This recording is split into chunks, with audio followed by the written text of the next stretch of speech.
What is going on, everybody? Thank you so much for tuning in to another episode. And today is Q&A day.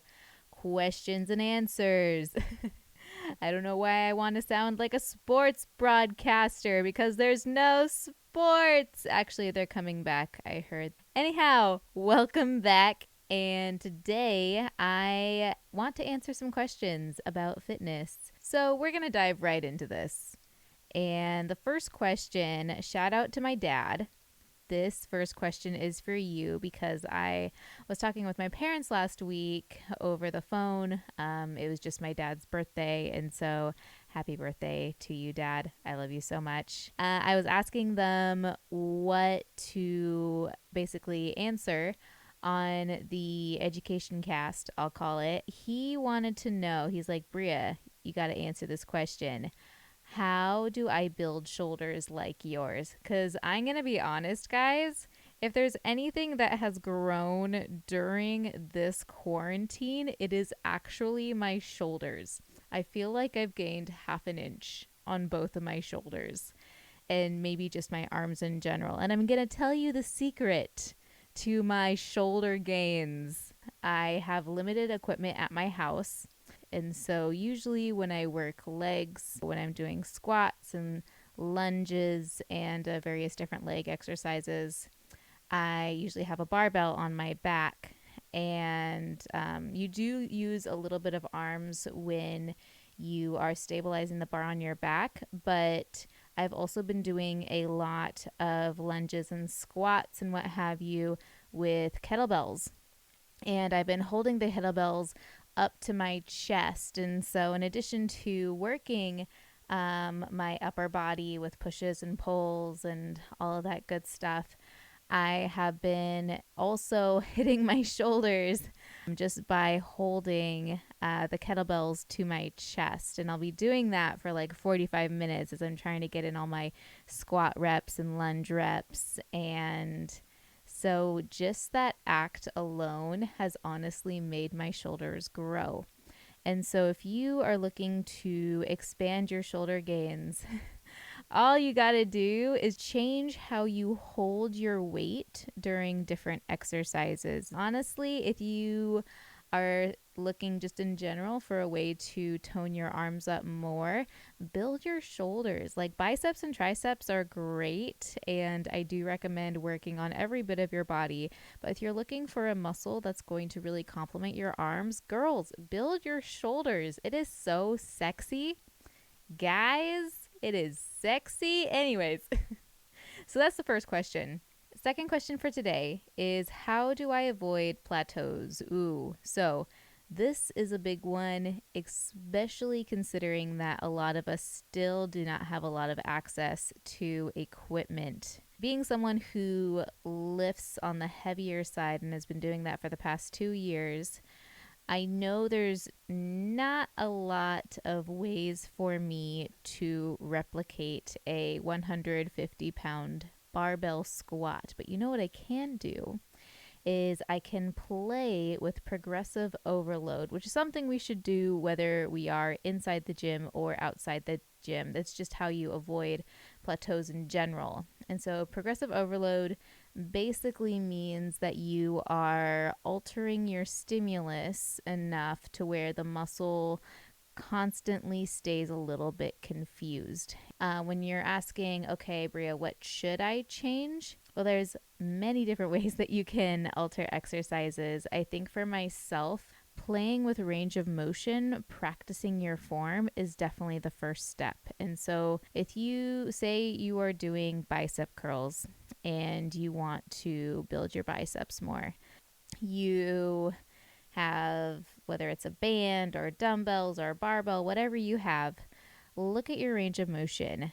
9 times out of 10, well, I can't say that much, at least 8 times out of 10, I never see people do a full extension at the bottom of your bicep curl. That alone is going to add some extra difficulty. Also, pressing the elbows a little bit more forward. So now you're isolating more of the bicep when you're completing the curl versus if your elbows are more back by your sides or even a little bit behind you, then that's all tricep, baby. Don't do that if you're trying to build your buys. I'm just saying. But anyways, so that's one example. So correcting your form. Another way to play with progressive overload is to mess with your stimulus. So and what pieces of equipment you're using. So this goes back to my Boulder shoulders first question. And so instead of using a barbell, like use dumbbells, like switch the positioning of your grip, using kettlebells, using bands. I love switching between like dumbbells and bands for various exercises just because the stimulus is just a little bit different. I am also a huge fan of playing with tempo, and that's probably been one of the biggest things that I have been doing just to really help keep my body in a strong place during this quarantine is I've slowed a lot of my movement down. And so now instead of just pumping out again, kind of what I mentioned, like 150 barbell squat, now I got a 45-pound kettlebell and I got to make that feel like it's 150 pounds. And so I'm really going to slow my reps down. I'm going to look at my control. I'm going to look at my range of motion. And it's hard. It requires a lot more concentration to slow your reps down or mess with your form. And I know for a lot of people, most of us just kind of want to mentally drift off during a workout. Our workouts are a way of escaping from the world.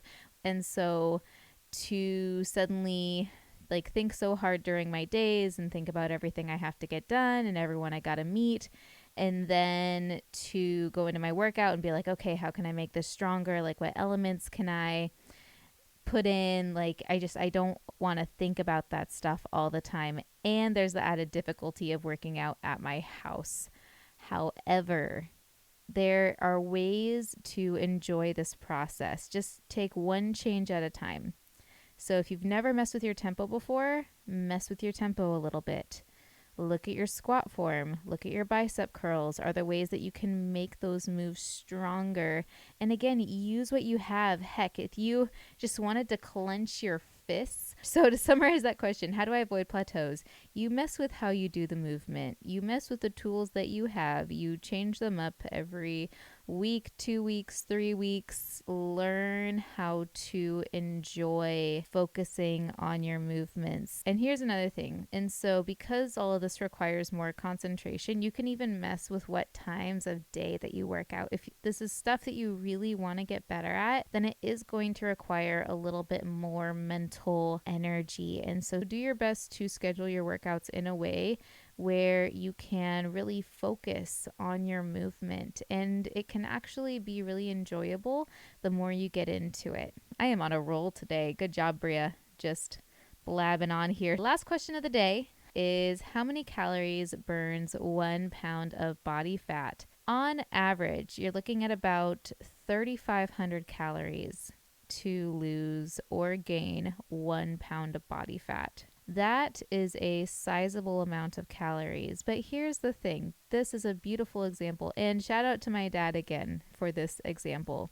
When he would cook, he would generally use about 2 to 3 tablespoons of olive oil a day in his cooking. And one thing that he and I talked about was like, hey, how about instead of using 2 to 3 tablespoons of olive oil, you just use 1 and you use that per day. And so he did that. That cut 300 calories a day for my dad. 300 calories. If you are in a 300 calorie deficit per day, you're going to be losing just a little bit under a pound to a pound per week. And that was one change. He didn't change anything else about his diet. And that just goes to show how simply you can change things in your life. And in fact, if you ever read the book The Compound Effect by Darren Hardy and you have not read The Compound Effect, I highly recommend this book, because one of the things that it talks about is small, almost insignificant feeling changes creating momentum in our lives. And so maybe instead of using regular coffee creamer in your coffee daily, maybe you switch to a calorie-free creamer. Or maybe instead of honey, you use stevia in your coffee. Maybe for your salads, instead of using ranch dressing, you go to a low fat dressing. Small changes like this that almost feel insignificant are honestly some of the best ways that I have found for people that I've worked with, including myself, to create change in our lives. And this doesn't even have to necessarily be around food. You could just add a 15-minute walk to your day. You're going to burn about 100 calories just by doing a 15-minute walk. And if you did that 5 days a week, you're burning 500 calories a week that you didn't burn before. That is freaking crazy. That's all it takes. And so, again, if you're worried about gaining during this quarantine, because I know we're all not as active as we used to be, including myself, this is a simple way to negate the negative effects of being more sedentary as we are. And just an example of how small changes compounded over time make a huge difference in our lives. Thank you so much for joining me today. I hope that you got some insights. If you have questions that you would like for me to answer, then please send them my way. You can send them to me on Instagram, on Facebook, on YouTube, on Spotify. I don't know if Spotify actually has comments, but you can talk to me on SoundCloud. Any way that you want to talk to me, I am here for you, and I want to answer all of your questions. And I also want you to have a beautiful rest of your week. Love you guys. I'll talk to you later. Peace.